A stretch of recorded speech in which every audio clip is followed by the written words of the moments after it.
Alrighty, so welcome back to the GameTime Gazette. It's your host Isaiah Nenny. I'm welcomed by my guest today. Introduce yourself now. Welcome. My name is Kai. I'm a student here at Brack. I just love basketball, so came on the pod. Yeah, facts. As we're trying to just expand the pod and everything, today, unfortunately, just because of the time and everything, not on the pod today, but he will be back on tomorrow. Today we got Kai. Kai, tell me a little about yourself. Tell the audience about yourself. Obviously, I know you've been from what you're about, your ball journey. Just a little bit about that. Tell us a little about yourself. So. Yeah, no, for sure. Like I said, I love basketball. Been playing basketball for a minute. I think I started around middle school. Just fell in love with the game off rip. We all grew up playing some sort of sport, but I felt like I just took it a little bit more seriously than some other kids. I got the opportunity to go to a prep school in Toronto called Metro Prep. I got to play a little bit of basketball there. Learned a lot from that school. The goal was to play university basketball.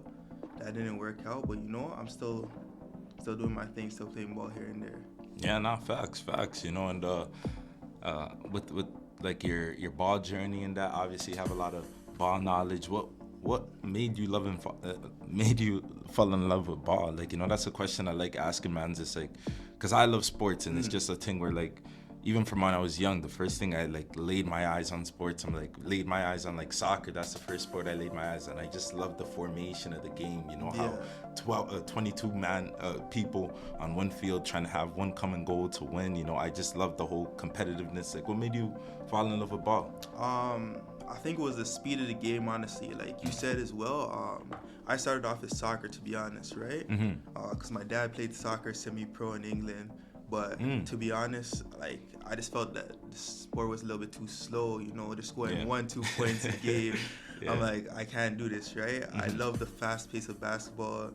I love how differently everybody can play.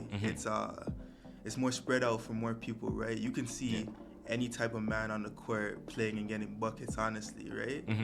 So it was just that part of the game that kind of drew me into it. Obviously, like many other kids at the time, what inspired me, my idol was Kyrie Irving, right? Okay, word. Just seeing him on the court, doing some craziness, Yeah, he's my guy. Yeah, he's just different, right? Yeah. So me just picking up a basketball, trying to do those spin moves, those tweens, I was like, yo, this sport, it's me and the ball, Yeah, that facts. I hear that. Because, that's the same thing for me. It wasn't Kyrie, because when it was for me, for basketball, falling in love with ball, I came to Canada.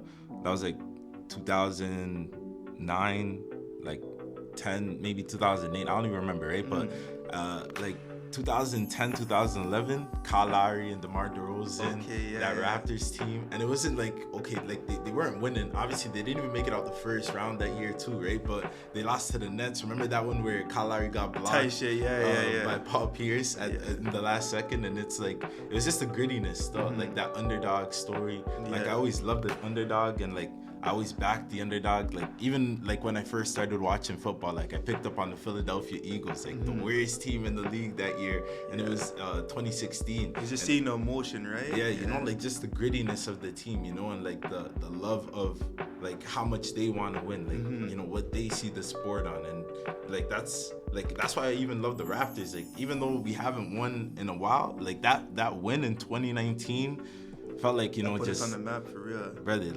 And it felt because the city, for so many years, we'd win so many games, so many regular season games, be underrated, and then have that ultimate, it felt like a movie, fam. It felt like a movie. Even at the time, I remember, can't remember who quoted it, but they're it's not just Canada who's voting for the Raptors this year, it's the whole world, right? Because we're the only team that's outside of America that actually plays in the NBA. Yeah. So we had the whole world behind us that year. It really felt like a movie. Yeah, facts. And that's me for my love of sports. Yeah, the whole sports thing of it all, it feels like you're watching a film. Even if it's a bad one or a good one, it's cinematic. It's cinema to me still. Exactly, yeah.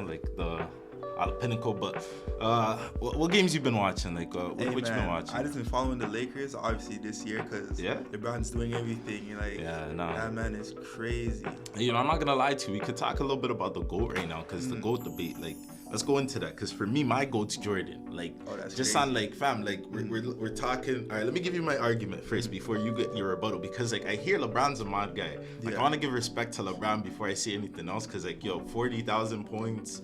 21 career year. Yeah. He did get in at 18 though, I'm not gonna lie. He did get in at right after high school. Rightfully so, right? So, I mean, rightfully so, yeah, but if you give that opportunity to a few other guys right now, are they not gonna get to 40K?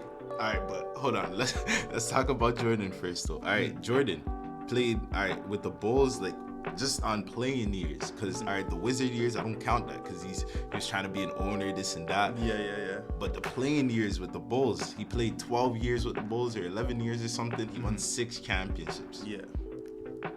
Pinnacle of greatness. Like Jordan's the guy that like you open up 2K, you're trying to make a my career, and you're building a Michael Jordan. You're trying to build the guy that always wins in the finals, the guy that's getting 30. Fam, he was getting 30, averaging 35 before anybody was.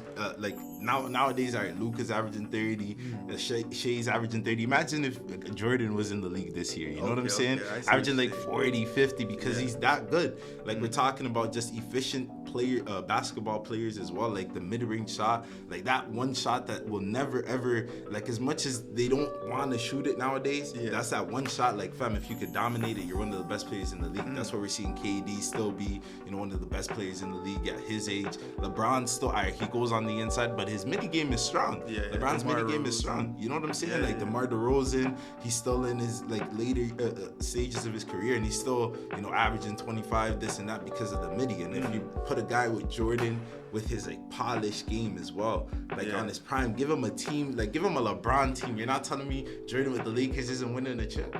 Jordan with the Lakers is Jordan crazy. With the Lakers isn't winning the chip? Personally, my perspective is that Jordan had a super team at the time, right? Hey, if you switch out LeBron for Jordan on that 96, 97 team, they're losing. Stop. They're losing. Man's talking about the 2013, or like we're talking about when he moved to Miami Heat. It's like not 1, not 2, not 3, not 4. Man's only got 3. All right. Man's only got 3. Or not even 3. They got 2. Let me break it down for you. What's the 3 best teams in NBA history? That Jordan team. Bulls, that Jordan team, right? The Tim Duncan Spurs. I think that Tim Duncan Spurs is second best team in history. No, I'm not saying one of the best. One of the best, for real. They're one of the best. They had damn near 4 All-Stars at the time. That's true. Hall of Famers. Right? And then the Golden State Warriors, that 2016 era, right? Okay. 2016. I don't know about 2016. I would say 2017 though. Okay, sure, like that time period, right? Like 2016 to what? 2018? Yeah. Okay. Right?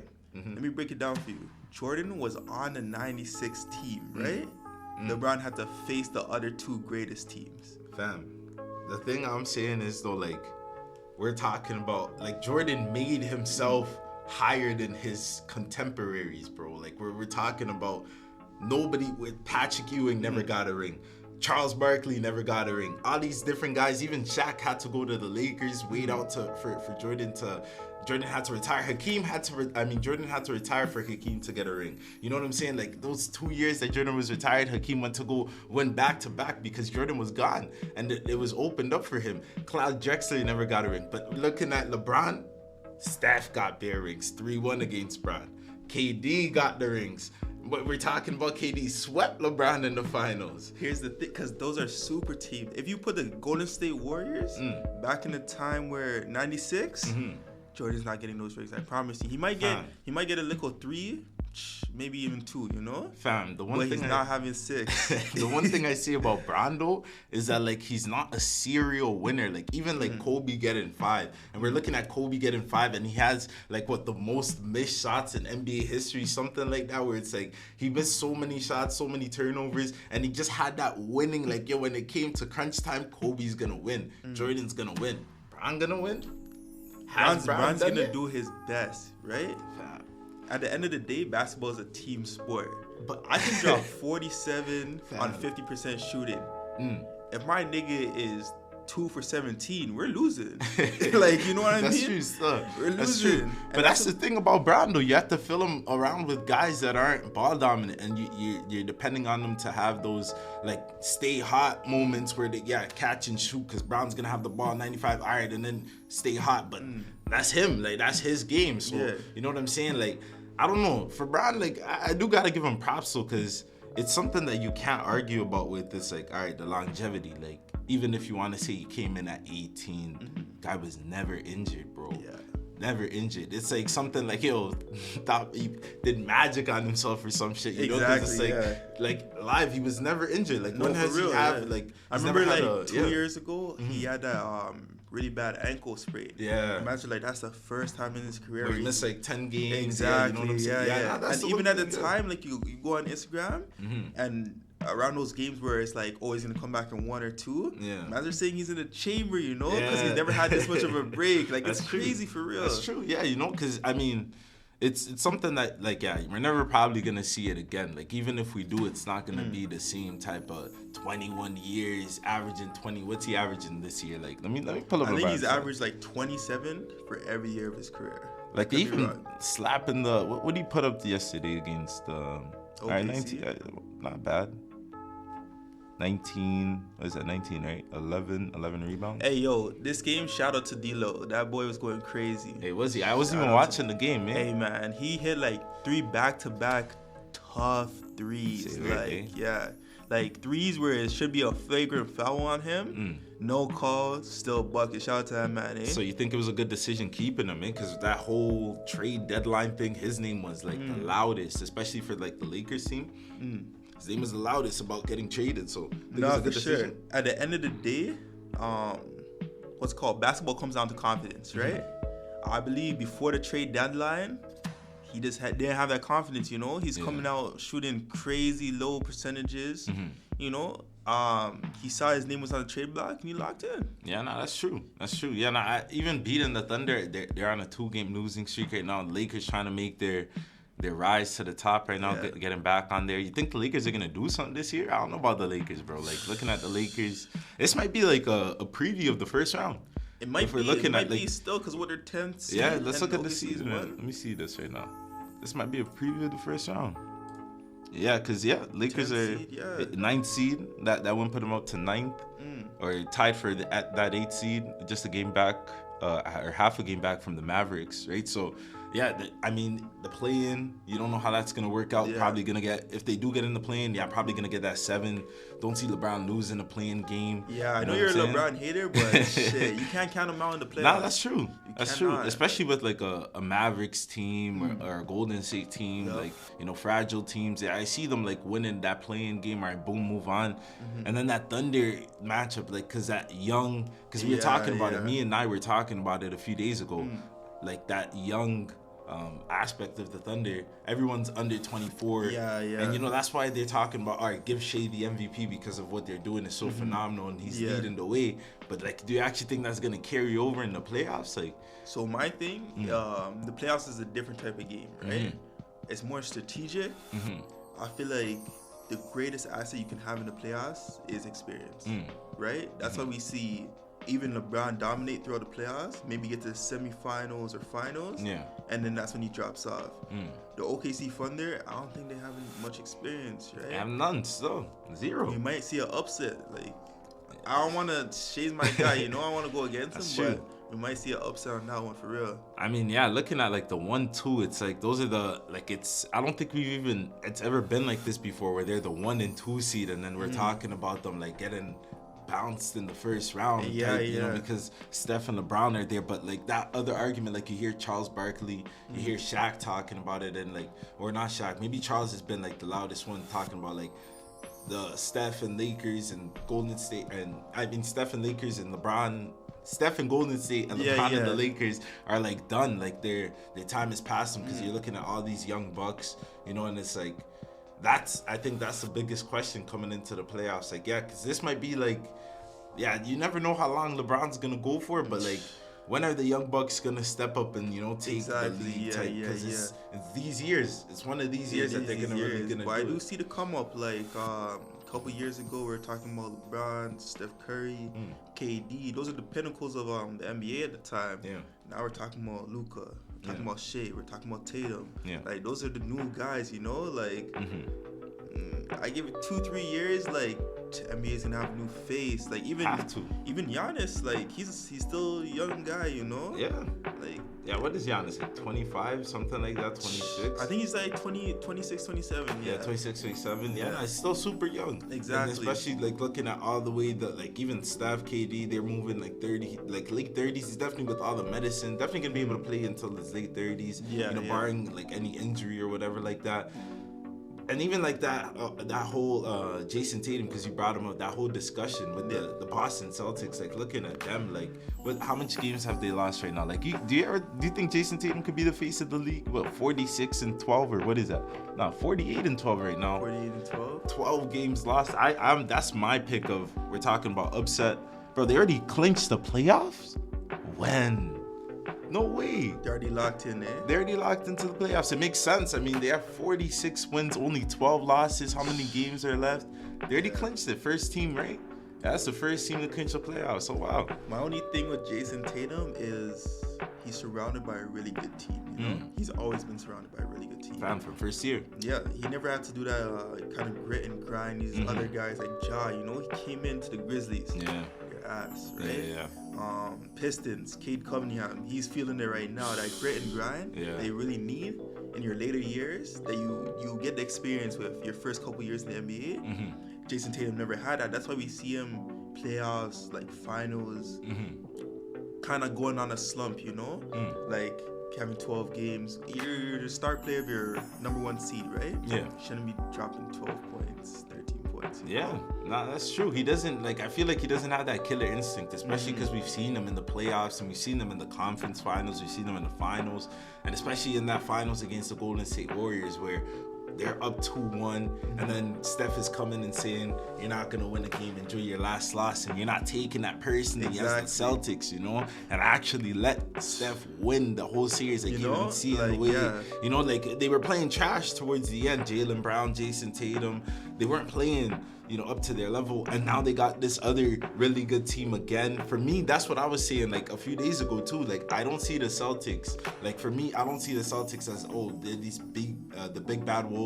You know, even though they beat the Warriors, they beat the Warriors by a lot. Like, that game I was watching now, and, like, 20-point lead in the first quarter, or they win by, like, 52. You know what I'm saying? Like, it's easy to perform when there's nothing on the line. You know what I'm saying? They have, like, 3 50-point wins this year, but then when it gets to the playoffs, are they gonna give me a 50-point performance? You know, like, are you gonna lock in like that? Like, I don't see it, especially if we get the Knicks, you get you know, Julius Randle, OG Anunoby back. That was my dark horse, because when they had those two guys for like the 15 games or whatever they were playing on, like together or as a trio with Jalen Brunson.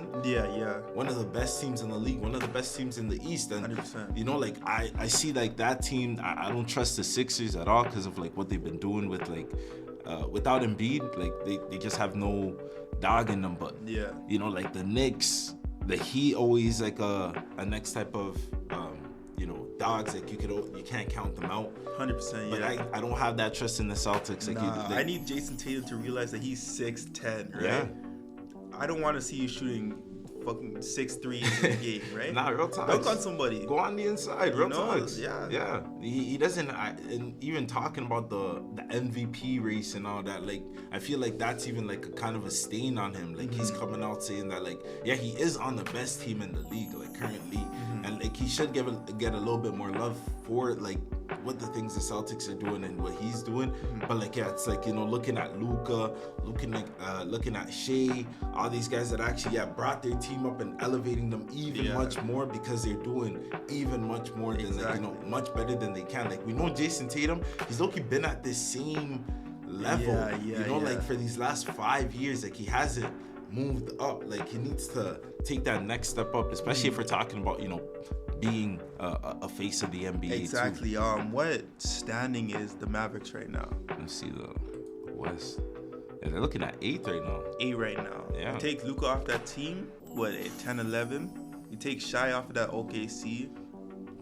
I don't know where they are, right? Bottom 3, bro. You take Jayson Tatum off the Celtics.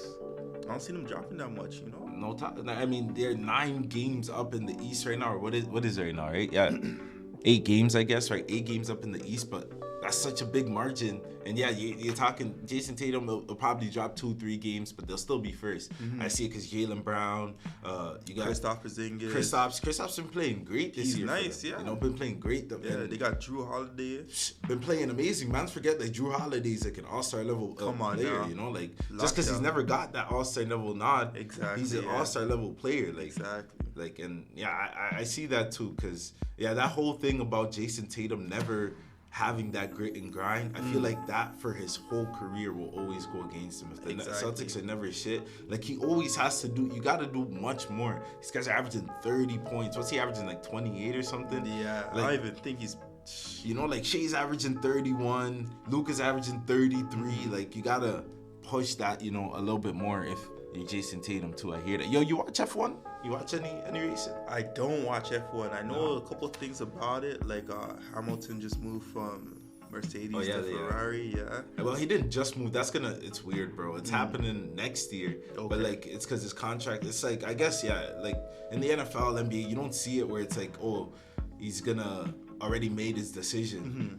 His contract is up. But yeah, in F1, I guess that's how they move down there, where they make their decisions a year early. His contract is up this year though. Yeah, the Mercedes is a slow car. Yeah. And that, like in F1, I don't blame you for not being on it, because it's not like we were talking about it yesterday, where it's like it's not exciting, you know, where it's not exciting no more. Like back in the day where you had actual racing, you know, but like now, like, all right, the last race that happened, Max Verstappen is up 30 seconds at one point. Like 30 seconds is a lot, bro. In a race, it's 5 seconds is a lot, bro. 30 seconds, he's already done one lap.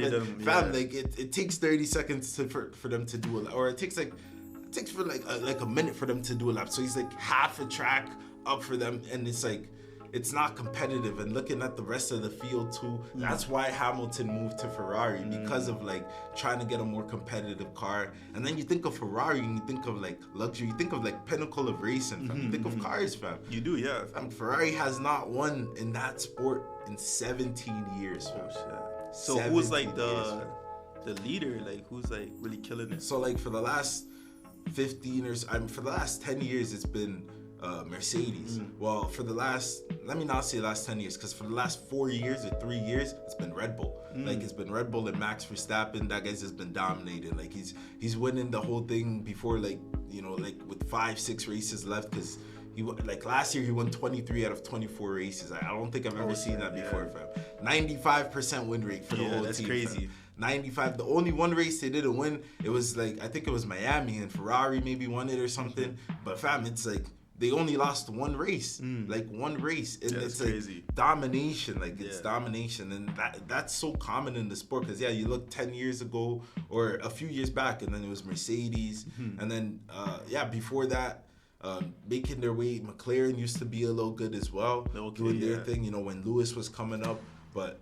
Yeah, Ferrari, that's like looking at, you know, Mercedes, not looking at Lewis Hamilton, trying to get back to that top, trying to get back to that pinnacle. Because, they're the top. Like, you think of Ferrari, you think of excellence, fam. You think of winning, fam. 17, it's like they're the Dallas Cowboys of the F1 stuff. No cap. Yeah. Like, their time, they had Michael Schumacher, and, like, they had, like, a dominant run. Like, Michael Schumacher at the time, before Lewis tied him, he was the only one to win 7 drivers' titles or whatever. And, like, he was the best ever, this and that. And then they had Sebastian Vettel. And then right after Sebastian Vettel left, everything just done for them. Still, they haven't won from that still. You watch any soccer? A little soccer. Yeah, not too watch? Much, though. Nah?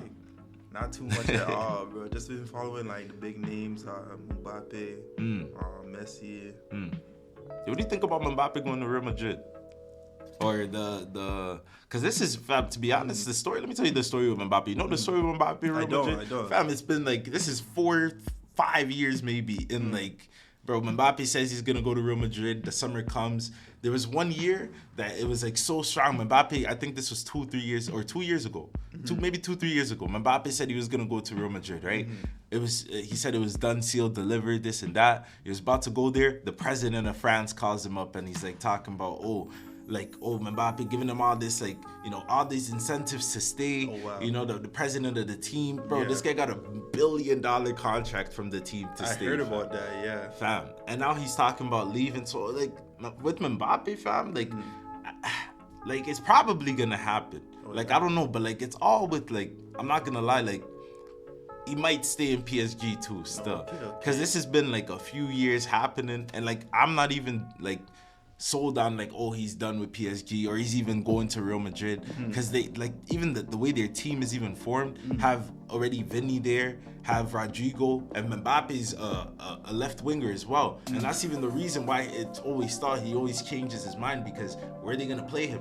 You know, he's not gonna play as a striker because he doesn't like that. He likes to play as a 9, you know, and it's like Vinny's already there 9, and then you got Bellingham already up there. So, you know, that's interesting to me. And I hate Real Madrid too. I hate Real Madrid, fam. I'm a Barca guy too still. You know, so that whole thing. How old is Mbappe? Yeah, guy's a young guy still. He's a youngin', eh? Yeah, youngin', bro. 24 years old. So in your opinion, do you see him like surpassing any of these big names like Messi? Yo, you know the hard thing about even Messi, even Ronaldo, fam. The hard thing about that, fam, man's are talking about longevity of LeBron, fam.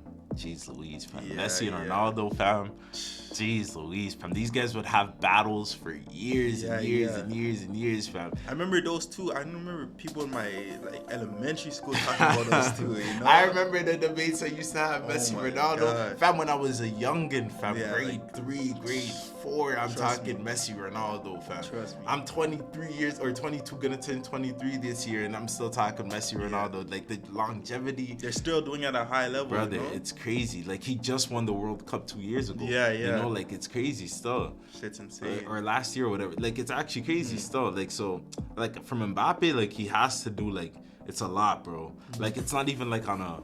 He has to do a lot. Like he already won a World Cup. Like that's the thing that like he has for him. Like he already won the World Cup. That's the thing Ronaldo never did. Took Messi the longest time ever to do it. But France was so good that he already has the World Cup. Now he just needs the individual accolades. You know, he needs the Ballon d'Ors. He needs the Champions Leagues, because yo, Messi and Ronaldo, that guy. That's the thing that keeps him in the conversation too. Because it's.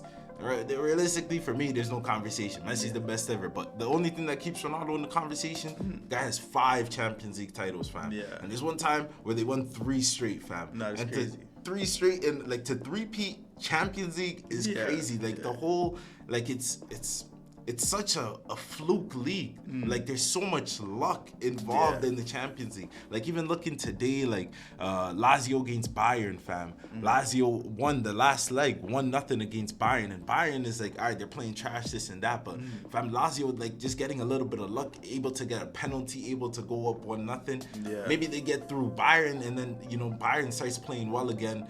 And maybe they don't get through again today because it's maybe they get unlucky. You know, there's so much luck. Last year or 2 years ago when Real Madrid won, that unprecedented one, I don't know if you were keeping up with that, where they came back in like the 90th minute. They were down like 3-1 to Man City. And they came back, scored 2 goals in the like 89th and 90th minute. Like so much luck is involved in it, you know? So like to 3-peat, it's crazy stuff. You know, so like Mbappe has to get those the Ballon d'Ors. Messi has what, 7, 8? No, he has 8. Messi has 8. So you know he has to get at least 5. You know, he has to at least tie Ronaldo. You know, but do I think Mbappe could do it? Because I don't even know. Looking at this year, I don't even know who's gonna be the Ballon d'Or winner. Because Messi and Ronaldo are gone. Like it's actually gonna be the first year in like 15, 16 years where nobody knows who's gonna win the Ballon d'Or. You know, like it's actually like. Haaland could win it. De Bruyne could win it. Bellingham could win it. Bellingham's been doing pretty nice. I don't think Mbappe is gonna win it this year just because of the way the teams are moving. We'll see. Like if they win the Champions League, I mean, they beat Real Sociedad 2-0. They got a relatively Real Sociedad's all right, relatively easy opponent. For that first leg, I mean for this round of 16. So we'll see how they do in the tournament, but. Yeah, I don't know. Mbappe's he's the best though. He's the best. Like if we're looking at who's the best in European football right now, he's the best. He's still. the best. You know, like most complete players still. He has the speed, the skills, the goal scoring. it's just the team he's on still. Yeah. You know, it's like the PSG is the Dallas Cowboys of the like fam. They'd make it to the finals and whatever. Like in the Champions League, the one thing that they've never gotten in their whole franchise history, like as much money, like PSG. They've spent so much money. Like back in the day, they got Ibrahimovic, they got Ronaldinho. Like they spent so much money. They even got Beckham one time, but he was at the later end of his career. But they spent so much money trying to get that Champions League, and they don't do it because of I don't know. It's just the culture over there. Still, I feel like that's the one team. Like the Dallas Cowboys, it's the culture still. Yeah. So you said you grew up playing soccer, no? Yeah. I grew up because I grew up in Pamplona. Oh, I grew up in Spain still. So yeah, that's like. crazy. Just being down there, like being able to, that's all they do. That's all they do still. Like, you know, like even like we're looking at like AU teams down here. Like that's why it's easier for like European kids to make it into soccer because like they don't have like they have like the academies. Like so if you like live in Pamplona, so it'd be like athletic club. That was the academy that like would be recruiting me, like if I was good enough, you know, like I left at a very young age, so like, you know, who knows, but like, like that would, you know, I would go into their ranks and they take you just because like you got a little bit of skill, got a little bit of speed. Let's see if you could develop you into a player, you know, because end of the day, if you could become something, you know, like they want to take you early, you know what I'm right? saying? Yeah, take you early, have you on their team, right? Because end of the day, like in football, in European football, it's all about like having for the smaller clubs as well, having those gems come up through your system where you're able to sell them, you know, like that's the thing that Brighton in the Prem, they've done well, where they had like a few years ago or last year, they had like a lot of transfers, and they had like Casado, they got him for like 10-15 mil, sold him for like $150 million, you know, like trying like return on investment. That's the type of thing that you're trying to do as a club mostly. And if you're not like, because there's only not so many big clubs where they're getting, you know, this type of revenue, right? So no, for sure. I feel like that's something we're really lacking in North America, like just the opportunity for soccer, for real. Yeah, no, that's true. I feel like, because my brother talks about it a lot, like if you give like North Americans the opportunity, because we got the speed, we got this, like we have the attributes, like when we talk about like, okay, the best soccer player for like Mbappe, they're not as tall though. That's the one thing. Like they're average size. Like Mbappe is like 5'9", you know, 6. I don't even think he's 6 foot tall. Like, you know, like he's a small guy. Messi's very small guy. Ronaldo's 6'2". Ronaldo got some size on him, but like even then he's one of the taller players, right? And it's like, but if you give Americans a chance, you don't think, I feel like, but that's the thing though, like like I don't know if they just don't take it seriously enough. Like, even the ones coaches, that do take it seriously, like I said, being around a prep like school kind of system, there's kids who are going to prep schools for soccer, right, instead of basketball, like me. Bro, some of these kids were like, oh, like I feel like I'm the best in my school. I feel like I'm the best at school. They would have like clubs come out for Europe, like kind of like scouts, right? And the scouts would look at the coach and be like, yo, these guys are not up to our standards, you know? Yeah, no, because just on like even the training aspect, like they do so much. Like we're looking at like, bro, like we take football and basketball so seriously here, where it's like, bro, the training, they can't match us the same way we train, like, because we do so much more. We do like, but it's the same they could say for soccer, because they do so much more. Exactly. Like the physical of it all, like, bro, you put a lot of these, like you see Team USA, right? You see Team Canada, like they're doing much better now, but like, brother, like even they're much better, it's still not good enough. You know what I'm saying? Like it's still like they're still looking at like little pubs compared to the big dogs of Europe, where they're actually like, like it's just too many, like like you could see it still, like you can see it just the way they like train the guys, you know, like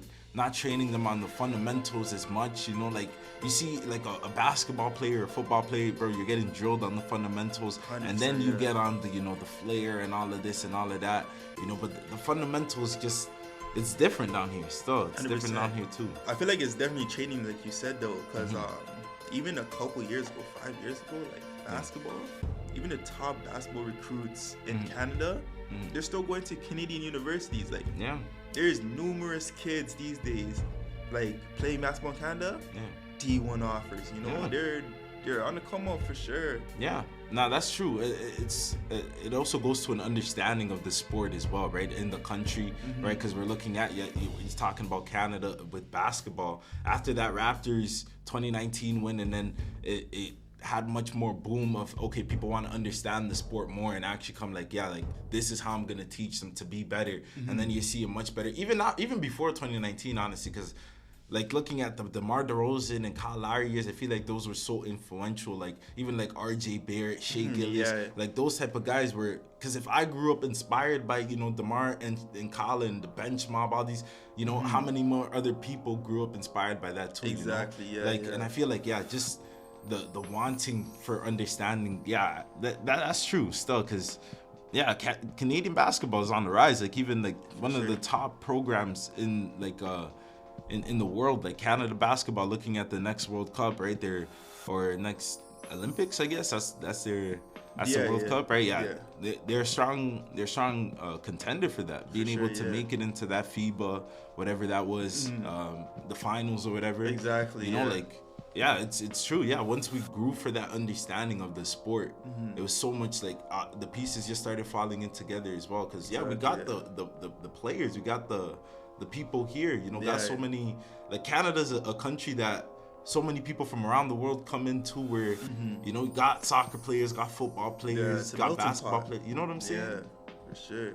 Yeah. Speaking of Canadian hoops, that Brock versus Queens loss is a heartbreaker. Yeah, no, that's I try not to think about it, man, because it's tough though, because they were 10th seed, being able to make it to the finals. That's crazy. It's a crazy achievement. Them boys did their thing for sure. Yeah, even to lose by 3 points, lose on the last bucket, to be honest, is commendable still. 100%. Even if they feel like there could have been more shots being made at that last stretch, especially after Jordan got fouled out. Yeah. Even before that though, because the start of the fourth and the start of the third, the way Queens was moving, like they were on a mission for sure. Coming back as soon as it came off the halftime. But they scored like 3 straight threes or something. 3 straight buckets or something. And it was like tough shots too. Yeah, to be honest, some tough ones. And it's Queens was number 1 in the OUA. So it's like at least they made nationals, and to go out like this it's great still. It's to be able to go out in the finals. It was tough though, bro, because mans were watching, and like I was watching with Carter and Isaiah, and we were just there for like 5 minutes looking at the screen like, wow, that didn't just happen. Like we felt it coming too, because you can always feel it. Like you felt it coming. Bro, I just he threw that bit, like he got it off his hand. I was like, oh my god, that's a bucket. Like it's a bucket still. I just felt it, and it banked in, and it's like, man. And I even feel like the guy that made it, I think I don't know if it was Luke Silas, maybe it was his brother. I know they're brothers. I don't know if it was Luke Silas though that made it, or Cole Silas. I don't know which one of them made it, but I feel like he was a senior as well. Like I think that I might be wrong, but I think it was his senior season too. So to go out like that too, is pretty crazy. Crazy. Everybody just storming the court. You're a guy. You're that guy for sure. Man, that was their first OUA title since 1954. Oh, say word. Yeah, for the basketball team. 1954. Yeah, they did their thing this year. I'm not gonna And that's the team that, like, I think last year they made it to the final against Carleton. Felt it came up short. So they've been coming up short these, not last few years, like we're talking almost 80 years or something. Like I don't even know the time frame. Trying to build it in, but that's a long time. 1954 is a long time ago. And it's it felt like it was destiny for them. Another movie, fam. Like, another movie for sure. Yeah. Looking at it like it's a movie still. Could actually put it on and like it was crazy though. It was crazy though. For sure, yeah. But it was a nice way to go out. Nice way to go out with the day too. What you feeling? Like this was a nice talk, bro. I enjoyed talking with you today still. Enjoy talking with you, man. Yeah, it was a nice little conversation.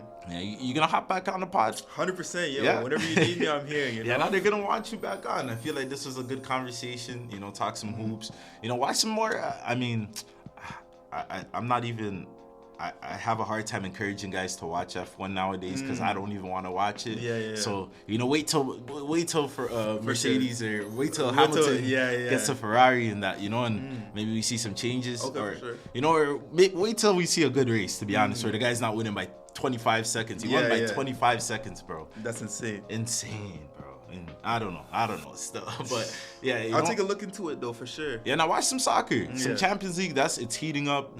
You know, we're gonna get the final. That's always at the 1st of May, the first weekend of May. Okay. So yeah, just Champions League. This is what's heating up. Mbappe's playing today, and to all the followers and listeners, we're gonna be back tomorrow talking about all of that, talking about the NBA as well. And getting into discussions about whatever is happening into the sports world. And tune in. Be with us. And got anything to say before we head out? Nah, really. I just appreciate you having me on. Yeah, I appreciate you for coming on, and hope to have you back on the next time. For sure, yeah. And it's been the GameTime Gazette. It's been your host Isaiah Nenny with Kai, and have a great day, man. Y'all gonna have a good one.